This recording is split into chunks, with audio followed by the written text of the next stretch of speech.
Mr. President, Dr. Biden, Madam Vice President, Mr. Emhoff, Americans, and the world. When day comes, we ask ourselves, where can we find light in this never-ending shade? The loss we carry, a sea we must wade. We've braved the belly of the beast. We've learned that quiet isn't always peace, and the norms and notions of what just isn't always just is. And yet the dawn is ours before we knew it. Somehow we do it. Somehow we've weathered and witnessed a nation that isn't broken, but simply unfinished. We, the successors of a country and a time where a skinny black girl descended from slaves and raised by a single mother can dream of becoming president, only to find herself reciting for one. And yes, we are far from polished, far from pristine, but that doesn't mean we are striving to form a union that is perfect. We are striving to forge our union with purpose, to compose a country committed to all cultures, colors, characters, and conditions of man. And so we lift our gazes not to what stands between us, but what stands before us. We close the divide because we know to put our future first, we must first put our differences aside. We lay down our arms so we can reach out our arms to one another. We seek harm to none and harmony for all. Let the globe, if nothing else, say this is true.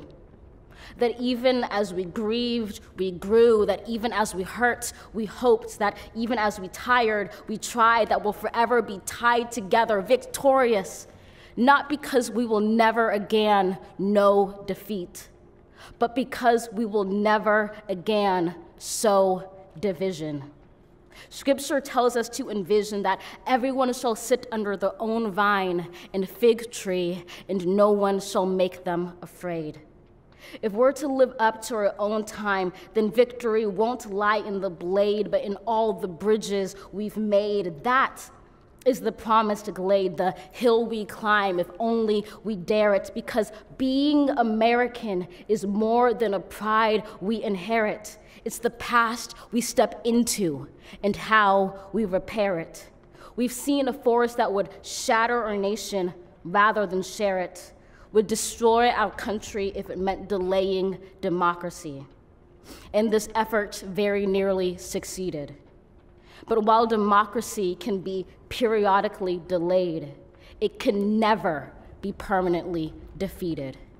In this truth, in this faith we trust, for while we have our eyes on the future, history has its eyes on us. This is the era of just redemption. We feared it at its inception. We did not feel prepared to be the heirs of such a terrifying hour, but within it we found the power to author a new chapter, to offer hope and laughter to ourselves. So, while once we asked, how could we possibly prevail over catastrophe? Now we assert, how could catastrophe possibly prevail over us? We will not march back to what was, but move to what shall be, a country that is bruised but whole, benevolent but bold, fierce and free. We will not be turned around or interrupted by intimidation, because we know our inaction and inertia will be the inheritance of the next generation. Our blunders become their burdens, but one thing is certain. If we merge mercy with might and might with right, then love becomes our legacy and change our children's birthright.